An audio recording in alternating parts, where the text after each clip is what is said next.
shout out to my people for putting me on, bro. Especially because this is a long video. Y'all know how I get. Y'all know how I get, right? Cool. So, lonely husband kills his wife, records everything. Off rip. That's crazy. Off rip, that's crazy. Y'all know what it is, bro. Lock in. I don't care what you did. Yeah, it's over. First of all, I thought this was gonna be like this is Jacob, blah blah blah blah blah. You feel me? He do look like a Jacob. I thought this was gonna be like this is Jacob, blah blah blah blah blah. He did this. This is dead. Him just recording. Why are you at this angle? Niggas could have at least posted themselves looking good. You feel me? This is wild. I'm sorry about what I did. Just please come home. Nah, no way. Please. Just, please. I already know what's going on. I just pieced it up perfectly. Cool, right? So he probably, you feel me, did what he had to do, or did what he did to his wife. Cool. And when they're looking for evidence, they probably went through his phone, right? And he's using this as she ran away, and I posted this video so I could this, that, and the third. You feel me? You gotta think. You gotta think before. You gotta think. You know, it makes a good piece. So he probably did this to cover up. You know, it's an alibi. Oh nah, I couldn't have killed her. I made this video. You feel me? You feel me? This is Joseph Paul I was close. DeWise, and his deteriorating relationship with his wife, Lauren, is slowly ruining his life. I'm driving and I'm crying. He looked like a good dude though. I don't want to go without you. I'm sorry. I will do better. I promise. Over the years, Lauren had lost her feelings for Paul, but Paul's love for her had only grown stronger. And to cope with slowly losing the love of his life, Paul turned to drinking, sending his mental state into a downward spiral. His love for Lauren would turn into hatred. Yo, on top of him, oh my gosh, this is terrible, bro. On top of him, you know, falling more in love with his wife and his wife not liking him, he got kids. Oh, damn. All of a sudden, you're like, oh, I'm just an innocent victim now. Just leave me Why don't you alone. attack me in front of the camera? Just leave Why don't you me talk to me alone. like you did a minute ago? And that's what this is about. And I'm angry. And it's hard for me to live with. Paul could only bear the pain for so long. His complex emotions turned into obsession, leading him to stalk Lauren, where he soon discovered she was going on dates with other men. It's over. Okay, no, he has a valid. No. He does not have a valid reason to doing what he did, but he got a valid reason for tweaking. I don't know why he brought a knife, that little knife, and then you still got back down. That's crazy. How you bring a knife and still get pressed? This is not the situation for him. I'm not gonna lie. This is This is not where you should be at. Eventually, enough was enough. Good night, Lauren. I hope you sleep well.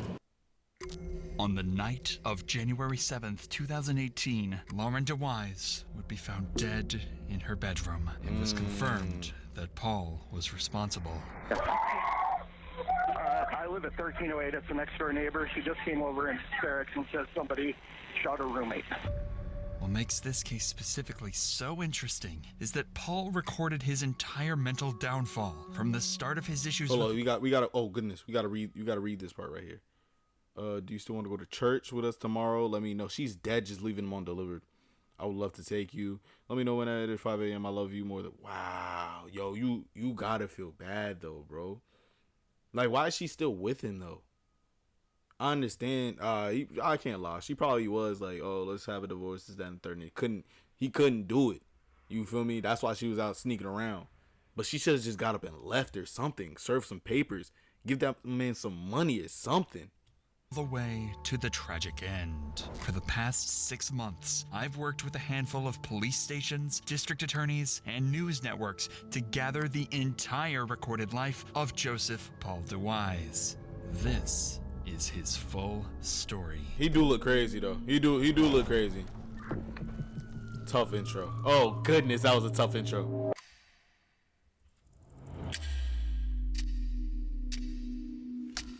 This was a letter to Lauren, written by Paul on July 24th, 2017. It indicates the first real sign of Paul and Lauren's relationship problems. I don't know if he's gonna read that. Let me read that. I have no excuse for what happened last night. I'm a very bad person for you right now.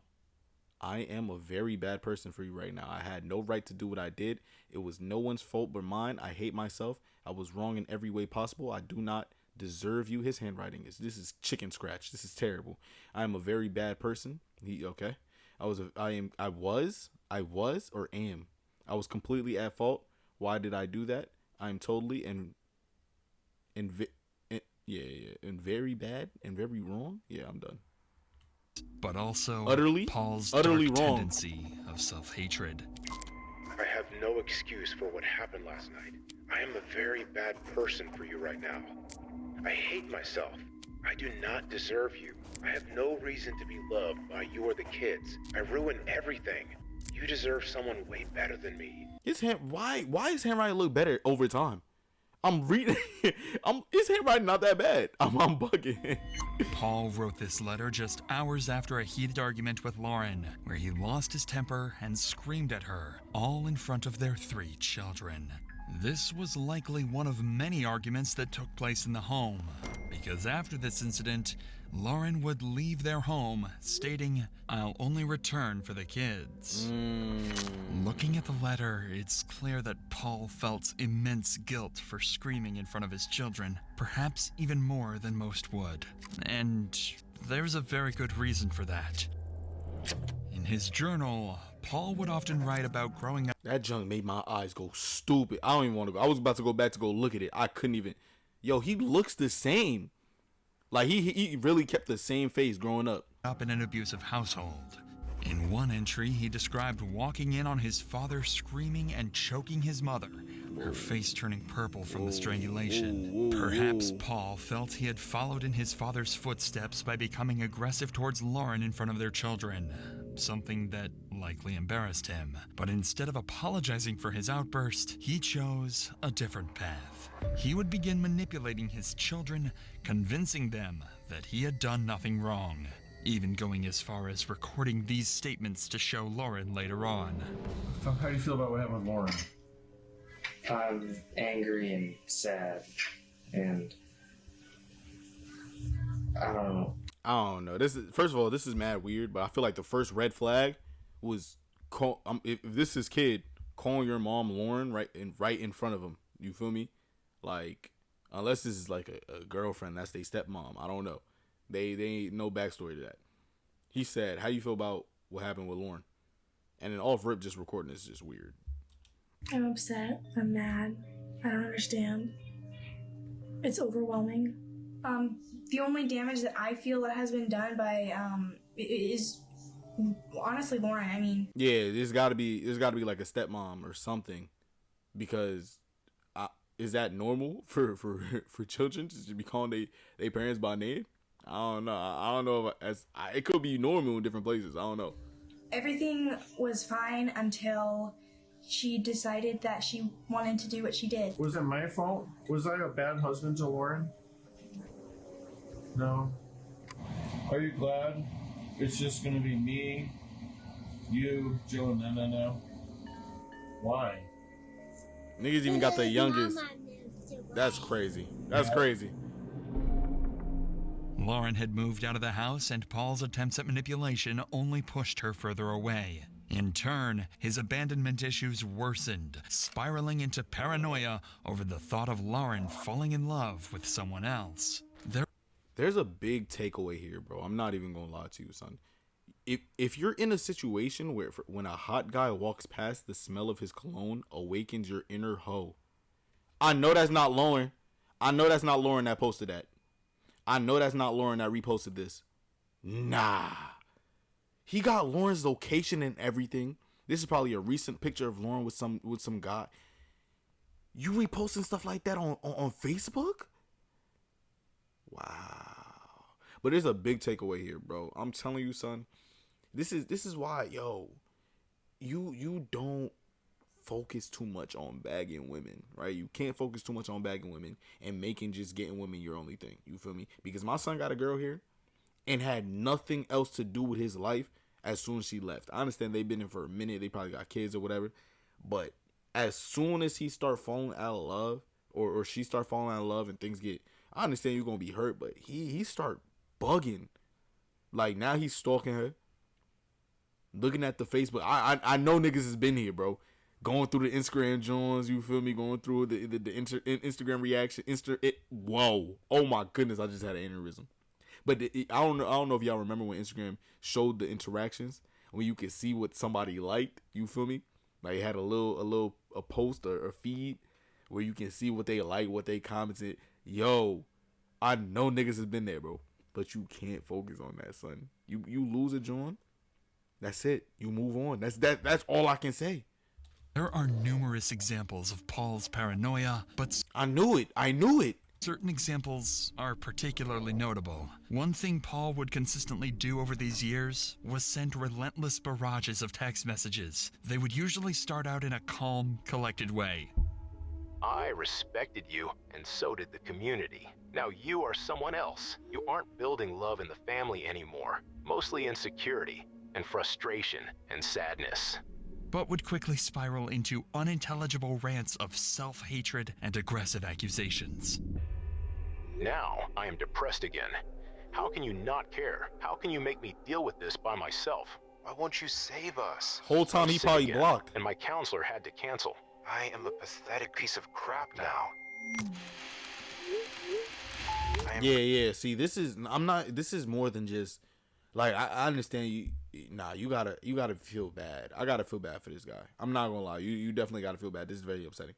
But this is more than just, a nigga that's upset that he losing his girl. You feel me? Losing his joint.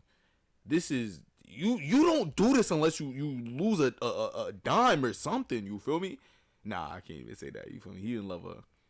But this is more than, this is a mental issue. There's more to this. There's more to this. Alone. My life is ruined. My money is gone. My body is broken. My wife doesn't care about me except to hurt me. You are abusive. Yeah, this is top tier manipulation. Great job.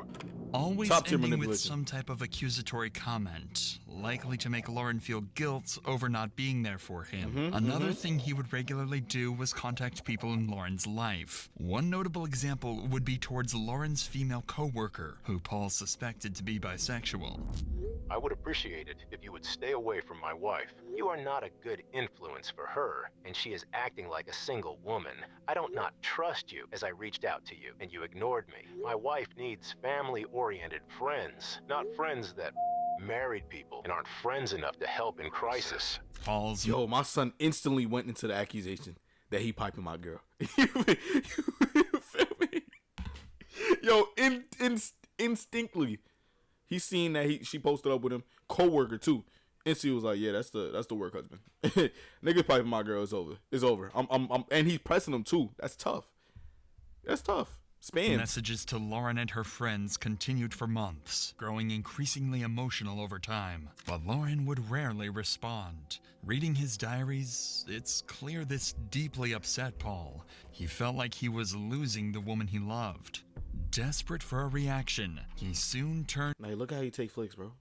To sending her videos instead, hoping that would finally grab her attention. I don't care what you did. I'm sorry about what I did. Just please come home. This that same video from the beginning, so I was completely wrong. I had whatever I said in the beginning was completely wrong. First of all, they already know he did it. I was completely wrong. I was way off the mark. I don't want to restrict his feminine self. And I love you.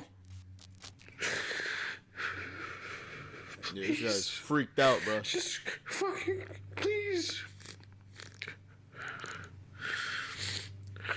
You hear all the nasal congestion in that too. I work 2 jobs. I will do anything. I won't be here. I'll be working all the time. Just come home. Please. Please come home. I'm sorry. I'm sorry. I was so angry. I have a new perspective now.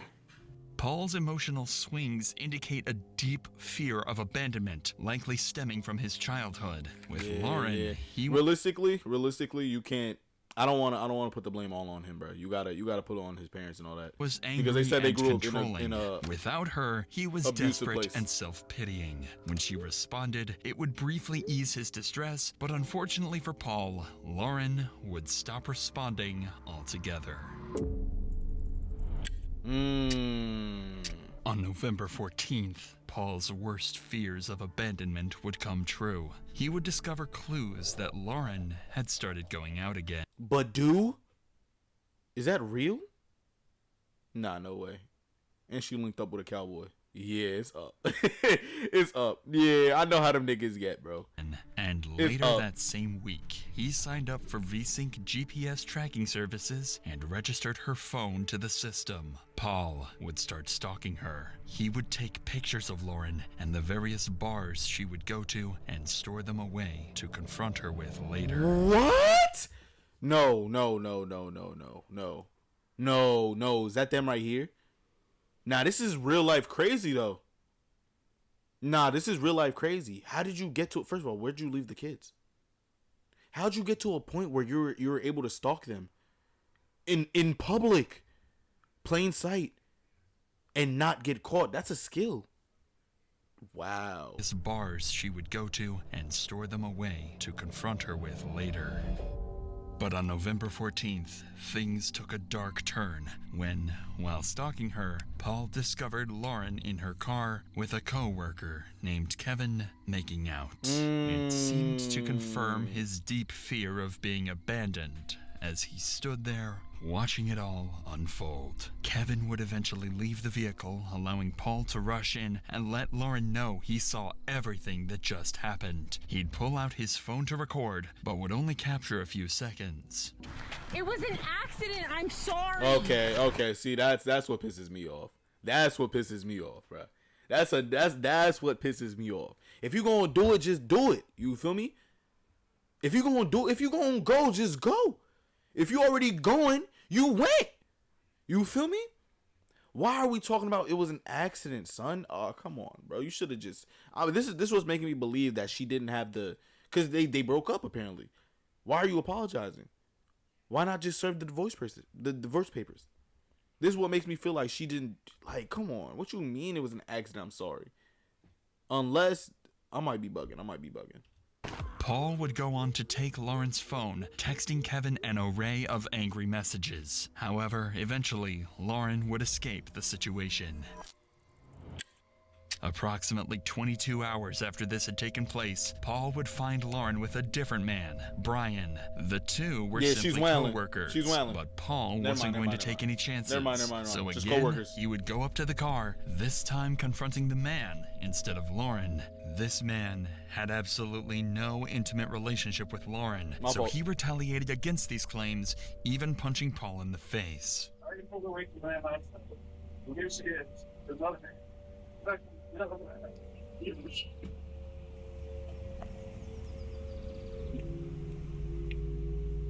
It's another good-looking man. Paul was furious. However, instead of begging Lauren to get back together, he would ask her to grab her final belongings from the house and never come back. There we go. This was a sharp distinction from the previous weeks and even months. It seemed like Paul's ongoing desperation for Lauren had bizarrely turned into hatred.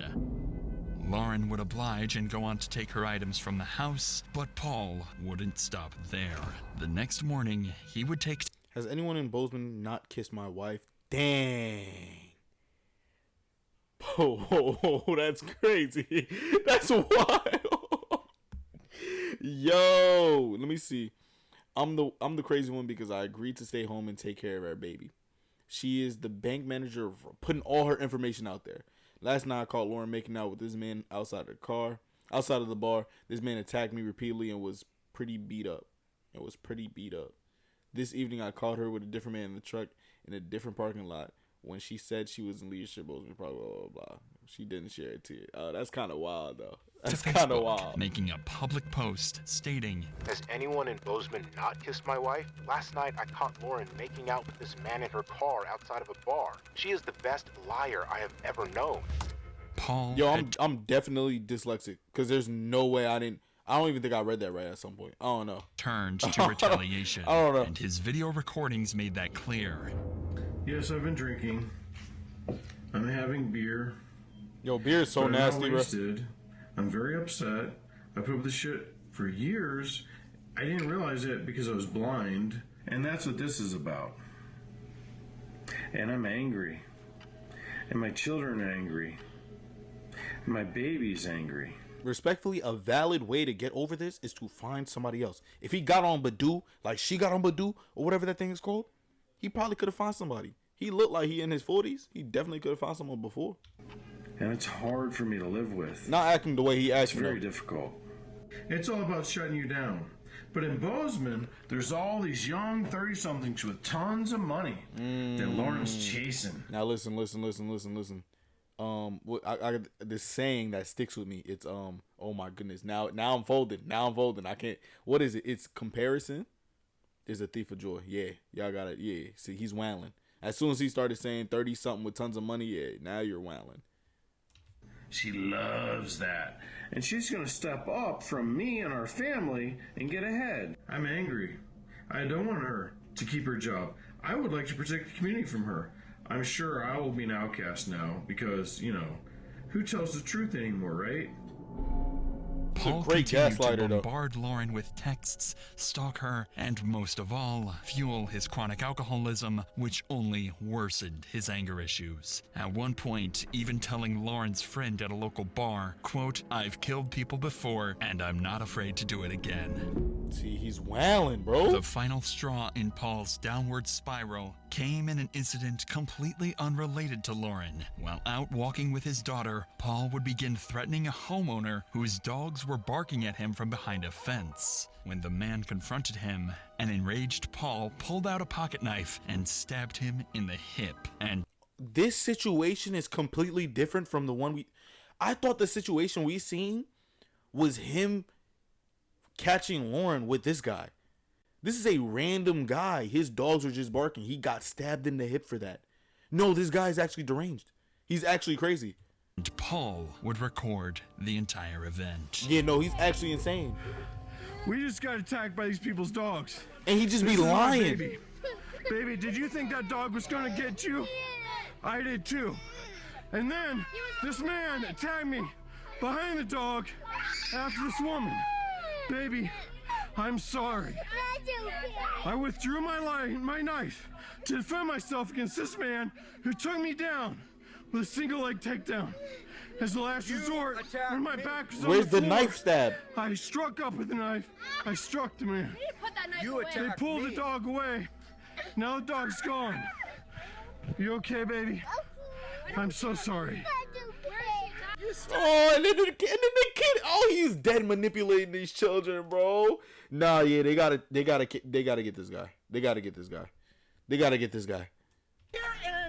And see, still the aggression. You stood here with my baby. antagonizing the dog. He's about to stab her. Look at what you're doing to I'm blocking my baby from this woman. Look what you're doing to This is the aggression these people have. They threatened us when we tried to walk by. Let's get out of here. Are you some kind of a doper? Are you crazy or what? You're crazy. Wow.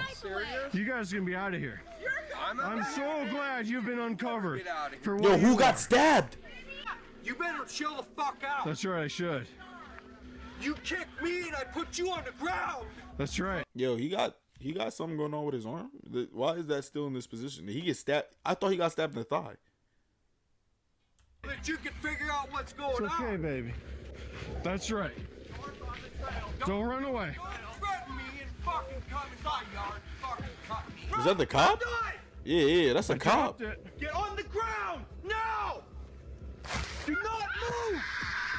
It's okay, Hold baby. behind your back. It's okay. Oh, nah, this is crazy. Do not move. It's okay, baby. Luckily for Paul, the homeowner had technically put his hands on him first, so the stabbing was considered self-defense. And while he would walk away with no charges, this event would signify that Paul was not afraid of violence, and in fact seemed to endorse it.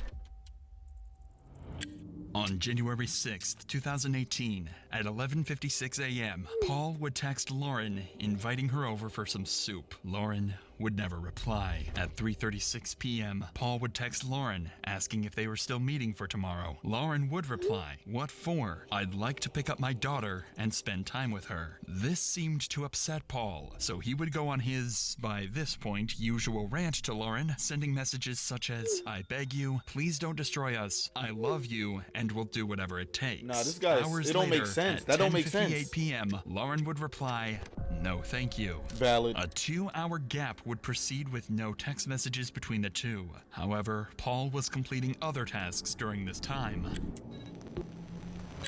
First, Paul can be seen on CCTV at the Town Pump gas station at 12:34 a.m. Additionally, Paul would take a photo from his phone minutes after. While blurry, this photo shows Lauren's current home in the distance, as well as a GPS tracking device inside the vehicle. Following this photo, Paul would send a final text message saying, "I know I'm not supposed to text you now, but I can't sleep. Please, please, please come home. I miss you and love you so much. And this Please." is him probably. Oh no, this is at 11:25 p.m. Never mind.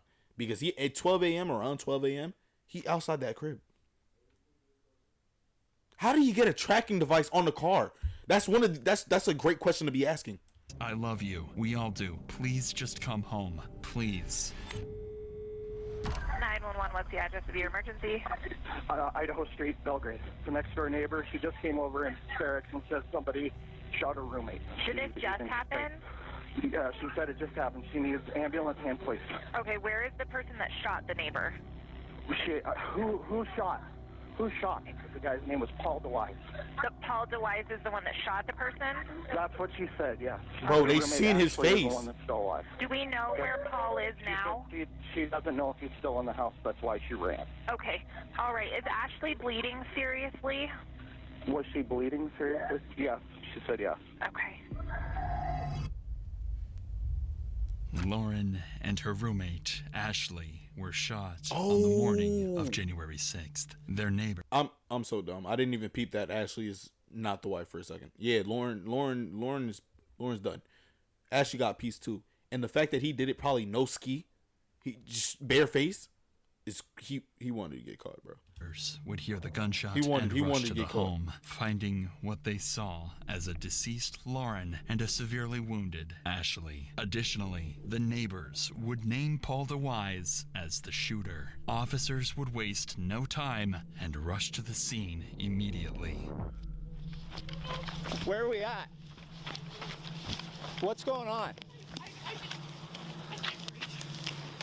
I stayed with friends last night, and I just came in and I saw that my back door had been broken in, so I went to the back and I could see footsteps in the snow, so I ran up to my room to see if my roommate was okay. I have two roommates. Okay. One of them's dead, and the other one is in her room and she's still alive and she needs help, but I ran because I didn't know if he was still in the house. This was broad daylight? You don't No, think no, there's no, somebody no. else in the house? I don't think so, but No, I don't know. I don't Okay. think. Lauren looks like she's been a while. Yeah. Asked me for help and I ran.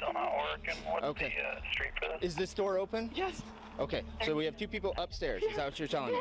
Okay. But we don't know if there's anybody else in the house. No, yeah, it wasn't broad daylight. Is It that wasn't broad correct? daylight. I'm bugging. Okay. Help, Ashley. Okay. One apparent dead, one still alive. She said I ran out as soon as I saw that. I have no idea if there's still anybody else in there or not. Okay. So this is open. Okay. See any footprints in the snow leading up here? Okay. You ready? Yep. Belgrade Police! Police Department! Anybody inside, come out! I'm going this way. Okay, I got stairwell. Police! 326. Where are you at?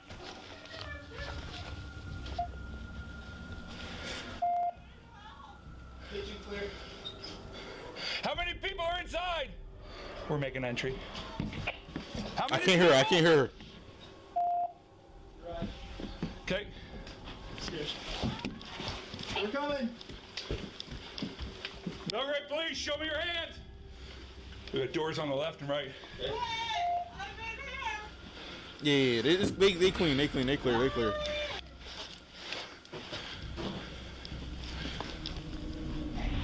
Police! Please don't shoot me! Who shot you? No, please don't shoot me! I'm not gonna shoot you. Please don't shoot me! Oh yeah, she's in shock. I'm Behind you. Okay, Police. we need medical in here now. Please don't shoot. We're not gonna shoot you, ma'am. My name's Ashley. Ashley, what's going on? Who shot you? Nobody. Oh, what happened? I don't know. Please Oh. come here. Oh, she's not hurt. Oh, I thought they said Ashley was injured. Who did? Are you the police? I'm the police, right here. Where are you? I'm right here. Can you see me? Where are you? I'm right here. Where? Ashley was temporarily blind with a bullet wound to the back of her head. Oh, my fault. She okay. Oh my goodness. Wow. Oh my gosh. Oh my goodness. No, she's hurt. Oh, she's hurt. Niggas asked her if she's hurt and she said no. Oh my goodness, they really got her. They got her bad. Several others across her body. She had no idea where she was and wasn't even aware she had been shot. Are you the police? I'm the police, yes. Show me your face then. I'm right here. Can you see me? No. Can you see anything? No. No? Oh my goodness. Okay. Ma'am, I'm right here. Can you hear me? Where are you? I'm right here. Can you feel my hand? What? Please don't shoot me. I'm not gonna shoot you. Where do you Oh hurt? my goodness. I don't hurt anywhere. You don't hurt anywhere? No. Are you going to hurt me? No, I don't want to hurt you. Oh, I'm breaking down. Okay, Oh my please goodness. help me. We're gonna help you, Ashley. Ashley was not in a communicative state at this point, making this about as difficult a situation as you can get as a police officer. Regardless, this officer would do a heroic job of remaining calm as he continued to talk to Ashley and ensure she stayed awake. How'd they figure out it was Fortunately, medical Paul? staff arrived quickly and Ashley would be rushed to the hospital. Whether or not she would survive remained to be seen, but the officer can rest assured knowing that he did everything possible to keep her alive. That's crazy. The other bro. victim, Lauren, would be pronounced dead on the scene. While this is devastating, another problem still had to be solved, and solved fast, as the shooter had not yet been located. Got the garage cleared? Yep, he cleared the garage. We got tracks everywhere. Can you move that bed frame or the mattress? Clear. Got a man door. Can we go out that? Yeah. Okay. I don't know. He a sick type of nigga, bro. I feel like he sitting in a washing machine or something, covered himself in snow. And it happened last night, so he could dead be gone. But for him to be going and go back home, that's even worse in my opinion. Like you just didn't care.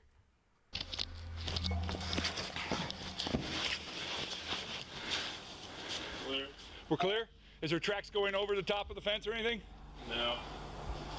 Negative. How about this way? There's tracks going around that way. Okay, is our gate open? The house was clear, meaning whoever killed Lauren had fled immediately. And while he may have gotten away, several clues would be left behind. The most obvious being a trail of bloody footprints leading from the east side of the house over to the back door. At the time, this was a small, irrelevant detail. However, this would become one of the leading pieces of evidence to solve the case later on. By nothing short of a miracle, Ashley would survive the brutal attack. Yes. She would undergo multiple emergency surgeries, fracture treatments, and blood transfusions. This was a blessing for not only Ashley and her family, but for the detectives working on the case. Because if Ashley could recall what had happened and who shot her, solving this case would become a whole lot easier. But before we dive deeper into the case, let me tell you about today's sponsor. Brother, yo, I get hit with ads in next chapter. It don't matter where I'm at. Them boys hit me with whatever they can hit me with. There we go. After Ashley had briefly recovered from her surgeries, detectives would sit down for a formal interview. The goal of the interview was to help her recall crucial details about the incident by asking specific, targeted questions, in hopes of triggering memories that might have been buried due to the trauma. So obviously, you know, we're here to talk to you. My son Ashley. And I know this is kind of a tough question, but can you tell me, do you remember anything at all? When I got shot? Mm-hmm. No. No, I do not remember being shot at all. Well, yeah, wow. You're a lucky gal, but everything that I've heard, you're a fighter. It's a miracle I'm alive. I thank God every day. It's really a miracle. It is. The detective would continue asking questions for another 30 minutes. It's so crazy how the human body bounced back. Like she had bullets in the back of her head, in her body, and you can tell like when the bullet was in her head, she could not speak, could not see, and That's so crazy, bro. Oh my goodness. Unfortunately, Ashley was unable to answer anything whatsoever. Again, officers were left confused as to who this killer was and why this happened in the first place. Due to the lack of physical evidence, detectives decided to talk to more witnesses in order to determine a primary suspect. Audria, the neighbor who called for help, had reported Paul as the potential killer during the 911 call. So with this in mind, officers decided it was imperative to speak with Audria to better understand why she would make these claims. And she would waste no time letting officers in on Lauren's abusive relationship with Paul. We went golfing once this summer. Okay. Well, she actually had worked out at my gym. I'm a personal trainer at Big Sky Barbell, and she had come in one day and I saw a bruise on her, and I remember saying, "Dude, what happened to your leg?" And she said, I just ran into something. And I said, 100-mile-an-hour softball? What happened to your leg? She just dismissed it. A couple months later, we were golfing, and she said, they had lived here about a year. And she said, I can't believe I've never told anybody this, but I think I need to leave Paul. He beats me all of the time. And I used to contact me every day. And one day, The same nigga that was crying and taking videos he was beating her? It didn't show that in the beginning. Like, I thought it was when he was taking the video, obviously he manipulated. My son gaslit me. You feel me? When he was taking the videos, I thought it was her that was like being mean or you know, maybe hitting him. Nigga, obviously that's why she probably left you. Realistically. You ruined my life, to I can't believe you're helping my wife, to I'm so sorry, this is all my fault, this has nothing to do with you, you did nothing wrong. I mean, he's got a schizophrenic chain of messages that I never responded to. Anyway, yesterday, it's actually been fairly close. She went over to his house for their daughters. They have a 3-year-old daughter. She turned 4 on Thursday. Audria was well aware Paul was an abusive and psychotic husband prior to Lauren's death. Based on Audria's claims, her suspicion of Paul's involvement would only grow stronger. I left last night around 9. She had just gotten out of the bath, and she had actually said something to me like, I'm just so happy here. I feel safer than I felt in years. And I remember leaving her. I left around 9:30. And I got home this morning. I got home around 8. And when I walked in, I looked down, and in my back door frame, 2 pieces of wood were laying on the floor. And I ran upstairs to see if Lauren was okay. She was not okay. I literally, the door had been propped open, and she always slept with it. And it was open. I walked up, and I could see her laying there, so I didn't even walk it all the way into her room. I just looked at her and was like, dang. It looked to me like Lauren was dead when I was there, but I didn't even, my brain went to gunshots because he has, like a bicyclist pulled him over and cut him off, got close to him in traffic once. He pulled a pistol on bicycles. He pulled a pistol on Lauren. Before he got banned from Airbnb, he pulled a pistol on Airbnb guest. I feel like with all these instances of him pulling guns out, why haven't we called the cops on this guy? Unless it's an open carry state. Where they at? I don't think it's his own. But still, bro, this nigga, he's not fit to have a gun. On top of Lauren knowing that her husband or her ex-husband is insane, literally insane, why are we allowing this man to walk around with a gun? He pulled it out on 3 people already. I don't even know the guy. Based on Ashley's claims, Paul was not only an abuser, but also notoriously threatened people with the same weapon used to kill Lauren. It was becoming more and more clear that Paul was who detectives ultimately needed to speak with. Safely getting Paul to the police station for questioning was something that needed to be done with extreme precaution. Whoever killed Lauren was armed with a .22 caliber pistol, and if Paul was responsible, a dangerous scenario could occur if police contacted him directly. So, in order to safely secure him, officers devised a complex plan for his arrest. Paul's house would be heavily surveyed the day of the arrest. The moment Paul left his house, the surveillance team would notify the arrest team of his direction of travel. In order to leave his neighborhood, Paul would have to exit either to the west on South 19th Avenue or east on South 3rd Avenue. Units would be blocking both streets, and a high-risk felony stop would be used to take DeWise into custody. With this plan, officers were granted an arrest warrant for Paul, and immediately the operation would go underway. Yes. Treat this nigga like a super villain. At 9 a.m. the next day, Paul would exit his house in his Chevrolet Suburban. He'd turn west onto South 19th Avenue, where an officer would be waiting for him, and quickly pull the vehicle over. Okay, open up the door. Keep both hands up. Outside. What's going on? Get out. This is nothing. Get out. Hands up. Hands up. Walk over here. Turn around. Look away from me. Walk backwards. Yo, I'm so surprised. This thing turned into a shootout. Stop. Get on the ground. Oh, ain't nothing he could do. He's surrounded. I forgot. Do not move. Do you understand me?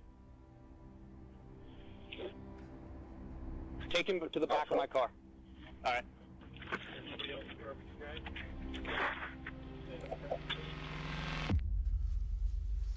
The plan had worked perfectly, and Paul was quickly brought to the Bozeman police station for his first formal interrogation. At this point, Paul knows exactly why he's here. His wife had been found murdered. He also knows that, logically, an innocent man wouldn't have that kind of information in the first place. What makes this interrogation particularly interesting is that, despite knowing this, Paul subconsciously steers the conversation towards his wife. It makes it look worse, though. Hi, Paul. My name's Justin. I'm with the Belgrade Police Department. Okay. So you had your... Remember, at this point, there has been no mention of Lauren whatsoever. What do you do for work? I've been a stay-at-home dad for quite a while. Man, it's the hardest job there is. Had a couple of accidents, and we ended up switching roles and ended up staying home. Yeah. Yeah, we're going through transition right now, though, so... Is that right? Yeah. So... What kind of transition? We're separated. Oh. Yeah. And in fact, she was supposed to get a baby today. Oh. So it's been tough. I hurt my knee back in June, and we had a lot of problems since then, and I had surgery in August, and it caused a lot of problems. The detectives still haven't mentioned Lauren. I've had a bunch of injuries in the last few years, and she's pissed off at me about that. Was it work-related? What did you do before you stayed at home? Well, I was a school teacher for 15 years. I taught science before I moved to Montana. Here? No, in Pensacola, Florida. Oh, really? Mm-hmm. Okay. So I have a biology degree. Yeah, that's how my wife and I met. Oh, really? Yeah, he keep throwing her out there, bro. He keep throwing her out there. I don't know why. They haven't mentioned Lauren whatsoever. He hasn't said her name, but he keep throwing that, especially off rip. As soon as he says stay at home dad, yeah, I got kids. That's this. You feel me? Make it brief, as short as possible if you trying to get out of there. They didn't ask him for nothing, but he brought his wife up every single time. He brought an injury. Yeah, she keep getting mad at me. You feel me? Every single thing he do. Yeah, she said this. She don't like that. You feel me? You're done. Both taught next door to each other. Just lock them up. Yeah. She liked my coffee. Once again, Paul brings up his wife unprompted. While this is interesting, it's not enough to serve as evidence, so the detectives decide it's time to apply more pressure. So, the reason that I wanted to talk to you is there were some issues that happened over at Lauren's house this morning, and I just kind of wanted to touch base with you to see if you were over there at all, if kind of where you were this morning, that kind of thing. What happened? Well, someone broke into the back door of her place, and so from what I understand, you guys were separated and working on a divorce. Okay? And that's kind of where we're at. Is she alright?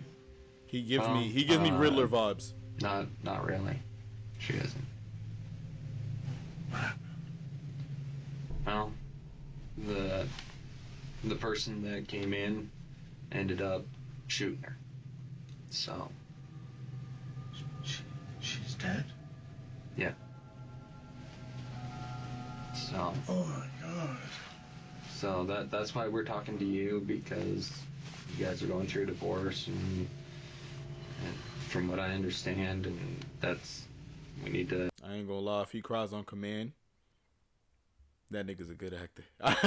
I can't even lie, because I'm low-key thinking he ain't doing it when he definitely did. Trying to figure out what's going on. This is news to me. I don't know anything about it. Well, let me just say right off the bat, regardless of your relational issues, I understand. I love her. Lauren's very important to you. I love her. And I'm so sorry that you're going through this right now. This place. If, let's say, for... You think I did it? I didn't do it. Oh, that's... We gotta look at the big picture. Say you did I would never do anything. I'm asking I you. ain't gonna lie. Give us any information. His mannerisms. I'm not going. He kind of killing this. He kind of killing it right now, bro. I can't tell if this is a sad person or a crazy person. I don't know right now. That you can about anything, whether it was you or not. It's hard to tell whether Paul is genuinely anxious over his wife's passing, or if he's simply putting on a convincing act. You feel me? Panicking, not over grief, but over the realization that the detectives are closing in on him. That's what I'm saying. Notably, Paul would quickly regain his composure and instead redirects the conversation towards Lauren, quickly painting himself as a victim of her actions. Hands are tingling. You know, I've been having panic problems. I never had it before. Never. I didn't know what a real panic attack was like. Just since you got here? No, since we started going through this crap. You know, it started in like... Yeah, you folded, bro. July. You folded right there. She's going through like a midlife crisis, and you know, she's staying gone. She's coming home late and drunk. I caught her cheating. Yeah. 2 days in a row with two different people in the car. You know, and the second time I asked her to leave. While Paul may think that painting her in a bad light is a smart move, in reality, it only establishes that he had a strong motive for exactly, revenge. exactly. At this point, the detectives decide it's time to start constructing a timeline, hoping to pin Paul to a version of events they can systematically dismantle. So, is there anything you can think of? Anything that would help us at all? I can't think right now. Let's just start with a basic timeline. So start with, let's say, what you do during a normal day. Yesterday was Saturday, right? Right. So when you woke up, were your other kids already awake? No. Were they all three still asleep? Or you said Jennifer? Jennifer woke me up. Okay, but the teenagers were in bed? Mm-hmm. That's what teenagers do? Yeah. Yeah. That's about it. Nothing exciting. I mean, I was just in my chair all day. Okay, so you didn't I think go to Walmart or go out to eat or anything like that? I forgot they got a CCTV of him, CCTV recording of him, and he's just talking about something. I was in my chair all day. Yo, it doesn't matter what you do, niggas is watching. Oh my goodness. No trips outside? No, didn't go anywhere. The detective asks this question because they have CCTV footage placing Paul at a gas station at 12:34 a.m. By outright denying Like it gets to a point, bro. It gets to a point you're always being watched. Like he's been done, but now he's screwed. Like first of all, you lying to me is up. That he left his home, it's clear that Paul is lying. However, when detectives ask the question minutes later, Paul realizes they might be setting up a trap and changes his story. So if I'm understanding you correctly, you didn't leave your house pretty much at all yesterday? Mm-hmm. Not last night? Mm-hmm. Certainly not after dinner? Mm-hmm. What time do you think you went to bed?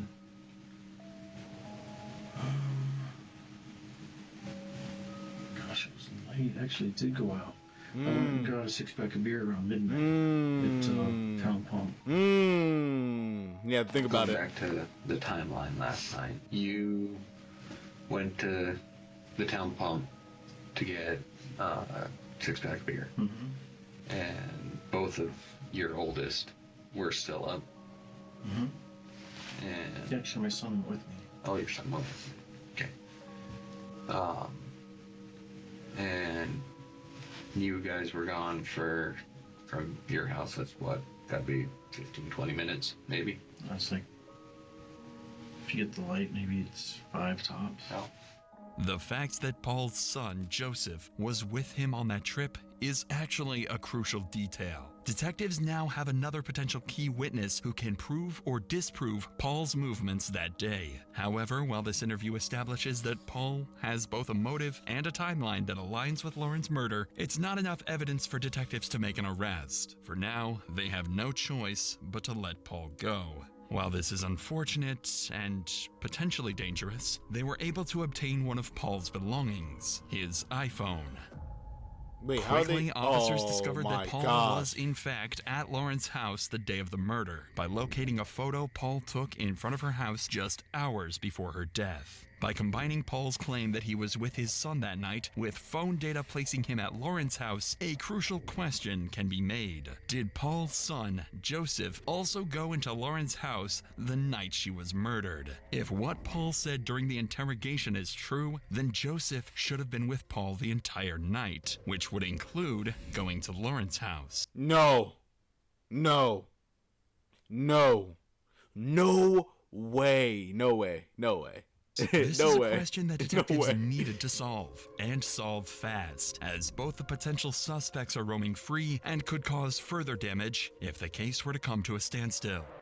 So, a few hours later, Paul's son, Joseph, would be brought to the interrogation room. The plan for this interrogation was very straightforward. Simply get a timeline for where Joseph was the day of his stepmom's death and see if Joseph will admit to him, or at least his father, going to Lauren's house that night. Let's chat, man. What was this? All kinds of chitter chatter out there. My name's Jeremy Kopp. I'm the detective sergeant for the sheriff's office. Okay. Obviously, you know what happened to Dad. Given that, then I need to be able to sit down and be able to talk to you. Right. So let's go to Saturday. Realistically, bro, And just this walk wraps up everything. If he messes up anyway, or at least tells the truth, it's over. It's over. Walk me through Saturday. So Saturday, I got up around like maybe 12-ish, around 12. Is that kind of a typical on the weekends or no? Usually get up around like 10 maybe. Okay. And then my daddy's not feeling the best, so we usually would work on Saturday with Alden. Mm-hmm. We were modeling a trailer, but we were kind of sick. I didn't really feel like working here because I was kind of run down. So we just hung out all day. And we were up later than we should have been. And then we stayed up for a while. And then 12 came around. And then me and my dad went on a beer run. I went with him to the town pump. Yo, he's telling the By truth? Albertsons. Okay. And so he got a 6-pack of Voodoo Ranger. Of what kind? IPA, Voodoo Ranger. Voodoo Ranger. Okay. Joseph's timeline is almost identical to that of both his father and sister, who was also interviewed. This is troubling because the detective knows the story is a lie. At some point during that time frame, Paul went to Lauren's house. That means someone isn't telling the truth. The detective would notice this and pivot, starting to ask some more direct questions to Joseph. Did you go? I just go with him, just because. Yeah. Do you hang with your dad quite a bit? Yeah. Okay, you and your dad pretty tight. You know what? Now that I think about it, bro, he was interviewing he has an interview video or telling his kids, basically manipulating his kids on his phone, asking like, yo, isn't it Lauren's fault, blah, blah, blah, blah. Are you glad that Lauren's going cool? He probably told them to tell them this story, realistically. Yeah. So we just... Fair enough to say. Whatever we do, you know. Okay. And then we came back to the house. And then, Natalie was up till around 11. 1. Okay. Baby went to sleep around like 7:38. So you don't recall hearing doors or anything open when you go to bed? Right. Nobody contacts you or anything? Okay. Despite the detective's tries, Joseph doesn't seem to budge on his story. Additionally, the suspicion that he could have been implicated in Lauren's murder at this point is fairly long-winded, so the detective decides it's best to not confront Joseph any further until more factual evidence can prove he's lying. Luckily, that evidence wouldn't take long. Why was there a boot on the table? To present itself. Remember the bloody footprints found in the snow in Lauren's backyard? Well, a few days after the initial interviews, detectives began analyzing the footprints to try and determine who they could be from. Immediately, detectives noticed there were 2 shoe prints in the snow. No! One noticeably larger than the other, meaning 2 people were implicated in Lauren's murder. One with bigger feet and one with smaller. When the prints were further analyzed, they were confirmed to be from 2 different shoe models, the Walmart Interceptor boots and the Merrill Reflex. And if we take a look at photos of Joseph taken from Paul's phone, we can see that Joseph would commonly wear the Walmart Interceptor boots. Additionally, if we look at the CCTV from the Town Pump gas station, we can see that Paul was wearing the Merrill Reflex. Yo! There was nothing in my mind to think that the son was part of this. Yo, you can't even move tack.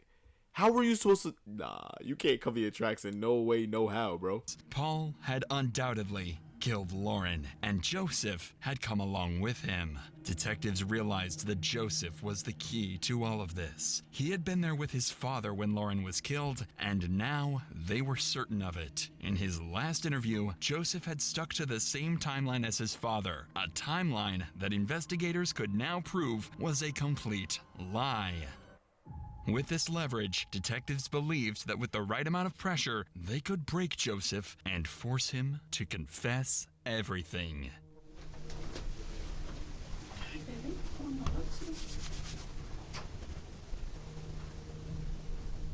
Due to the intense nature of what detectives are about to do, they would bring in Joseph's biological mother, Paul's ex-wife. See, that's what makes sense. See, I knew it was his stepmother. You feel me? Good observational thinking. It had to be his stepmother, bro.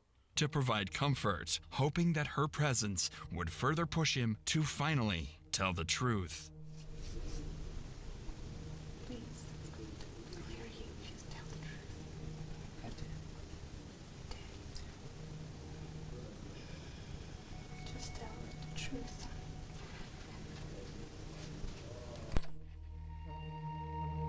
So, Joe, yesterday you and I kind of talked about what everybody had done on Saturday. Well, I got up at noon, ish. And Dad and Baby and Natalie were already up. And we were sitting in the living room. Daddy was in his chair. Dad was on the couch. Baby, she's just whatever she was. As the interview progressed, Joseph's timeline remained largely consistent with what he had stated the day before. The detective knew he wasn't getting the full truth, and that meant it was time to apply more pressure. That's pretty accurate to what you told me yesterday. And I was hoping that today you and I could break through that and we could talk about what actually happened. Because if I can't get you to be honest with me, I can't help you. But I'm not willing to give up on you. You know what I don't be understanding is they be like, oh yeah, I'm trying to help you if you just let me know what's going on. And the help is still a life sentence. You feel me? Like, you're still not getting out forever. I'm just gonna make sure that we get you in there quicker. But real talk, I'm pretty sure the help is like, I don't know if it's a lesser sentence, because I'm still gonna get, instead of 2 life sentences, I'm getting 1 or something like that. I think that we can get through it. I can see the weight on you. And the only way I can help is if you and I are honest with each other. Joe, I can't. Unless they just pin it on the dad, and it's the dad's fault, and then the dad is the only one who goes to jail, and Joe stays out. I can't help. I can't do anything if you and I aren't honest with each other in here. Okay? Joe, please. Joe. Is the mom still in there too? It seems to be working. Slowly, Joseph's defenses are starting to crumble. At this point, all the detective can do is sit with him as the reality of the situation closes in. Your dad took you. No, he didn't. He wasn't alone. Then who was it? I don't know. After that long, I sure as I had no idea. I had my boots are in my own house. Joe, we've got to be honest with each other. Completely honest with you. How did your boots that are at your residence, those same prints end up at the crime scene? Yo, him holding his hands is crazy, bro. Be thoughtful. Be truthful. I can't do anything. He's trying to make my son crack OD. Pause. Was it What? just your dad? Say something. Oh yeah, the mom is in there, bro. Wow. Come on, baby. Come on. Joe. I know you love your daddy, son. Joe, just, come on. Son, if you know something, just say it.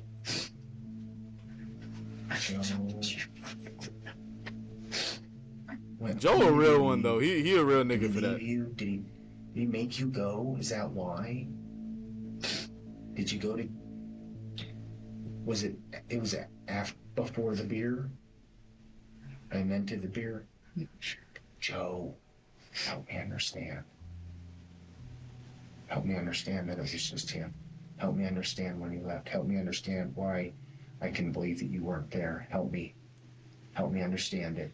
How far in the house did you go? Did you just wait outside? No, I stayed in my house. Joe, why would he frame his own son? Why would he frame his own son, Joe?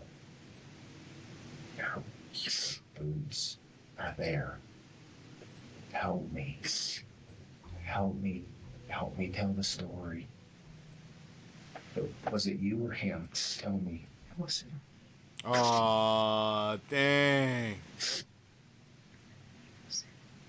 was him? How do you know? He was what? He usually doesn't send me to that. He usually did that. I thought he was very. So he sent you to bed. He said I love his son. He doesn't usually use. Dang. So my son Joe wasn't there. His dad framed him for real. No. Let me stop. Because every guess I made was wrong. He said he loves you, son. I didn't know he was going to do this to me. My sisters. I didn't know.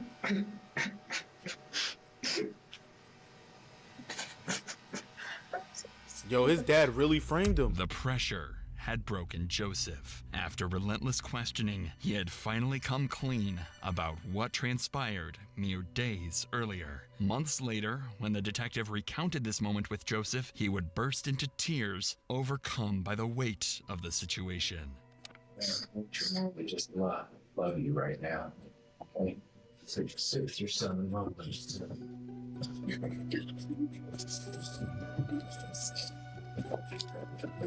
Nah, this nigga is sick, bro. Yo, his dad is sick, bro. My fault for letting you go. You couldn't be with me. The detectives had what they wanted, and there was nothing left to do but finally wrap this case up. Paul's trial would be a long and drawn-out process, stretching over 2 years after his arrest. During this time, he remained in the Gallatin County Detention Center, where he quickly became a problem inmate. On February 7th, roughly 1 month after his arrest, tensions escalated when Paul called out another inmate, Buckley, accusing him of being a liar. Buckley responded with a warning, "Don't disrespect me like that." But before he could say more, Paul threw a punch, hitting Buckley in the face and sparking a full-blown fist fight. Oh my gosh! Paul would be charged with assault following the fight, only adding to the array of charges against him. Paul would eventually meet his fate on February 4th, 2020, nearly 2 years after his arrest. He'd be convicted of deliberate homicide, attempted deliberate homicide, and tampering with evidence, and would be sentenced to 220 years in prison without the possibility of parole. You're done, buddy. You're done, buddy. Guilty. The fact that first of all, we knew he was done. We knew he was done. Student kills her teacher. Thinks she can get away with it. Yeah, we're watching that. I don't care. Yeah, it's the fact that he knew he wasn't getting away with it. He's over. It's done. But he fighting in jail too. I didn't even know you can get charges in jail. I didn't even know that. I thought it's really just throw them boys in there and fend for themselves. Yo, nah. The fact that he tried to frame his own son. He not smart. He not smart because why would you take shoes that your son wear and put the prints out? I don't even know how he did that for real, as well as like his own shoes. Why would you wear your regular everyday shoes? Anyways, y'all know what it is, bro. That's crazy.